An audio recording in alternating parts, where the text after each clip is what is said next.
A main opposition party deputy has voiced concerns over alleged cyber attacks occurring against media corporations on the eve of the general election that takes place this Sunday. Erdal Aksünger, a deputy for the Republican People's Party, CHP, for İzmir, said in a statement to the Cihan news agency on Wednesday that he has had very serious warnings regarding impending cyber attacks against media companies hoping to broadcast the elections. We've CHP received serious warnings that the AK party are going to be attacking everywhere they deem to be adversarial. These attacks may take on the form of cyber attacks against certain institutions, such as the CHP and some TV broadcasting companies. Adding that the attacks might come from abroad and that the attackers might be using virtual private networks, making it harder for authorities to trace them, Aksünger said precautions should be taken to prevent any instances of hacking. The first place to take these precautions is in the state institutions themselves. However, sadly, because the state institutions have turned into the backyard of the Justice and Development Party AK party, they are working on other things unrelated to election security.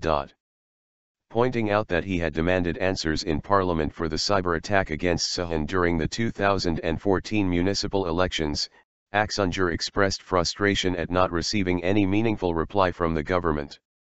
Recalling the night of March 30, 2014, Aksünger said, "When news of the first attack came, I sent my friends from the party to have a look at the situation because elections are open to manipulation. It's been like this for the last 3 or 4 elections." Allegations of electoral fraud were rampant last year, when many opposition parties in the country described the 2014 municipal elections as the most controversial in Turkish history.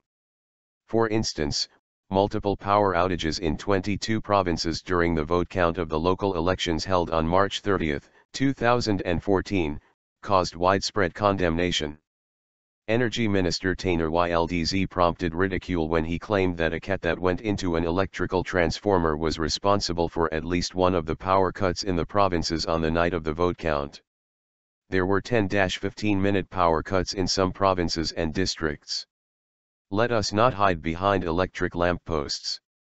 I am not joking, dear friends. A cat went into a transformer. Things like this have happened before the elections. It is wrong to connect this to the elections, said Yıldız in a televised statement after the March 30 elections. The minister's statement quickly became a joke online, with many people on social media sharing pictures of cats making statements about their transformer escapades.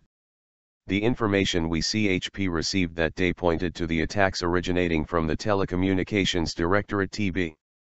We wanted clarification on this and asked the Ministry of Transport, Maritime, and Communication, but received piecemeal answers, said Aksünger. He added, "I'm guessing there was an attack towards Cihan lasting 1.5 hours. In this instance we're talking about a DDoS attack, where there is an overloading of the site, to close down the channel or website. The information we've CHP obtained from solid sources inside TB points to the attacks coming from TB." He continued, "I know very well from the Gezi protests that in order to break the chain of communication, all of the high-ranking bureaucrats in TB were gathered in the AK party's headquarters to take precautions.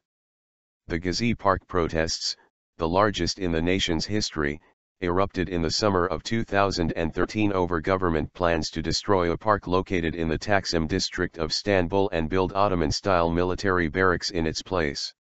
The protest then spread like wildfire across the nation when millions poured onto the streets demanding more freedom and protesting the government. The protests attracted worldwide media coverage and elicited criticism from many of Turkey's Western allies, including the US and the European Union. Evaluating the chances of similar issues arising on Sunday, Aksünger said, "I think by delaying the broadcasting of the election results by a few hours, the AK party might try to facilitate a platform on which they can manipulate the election results.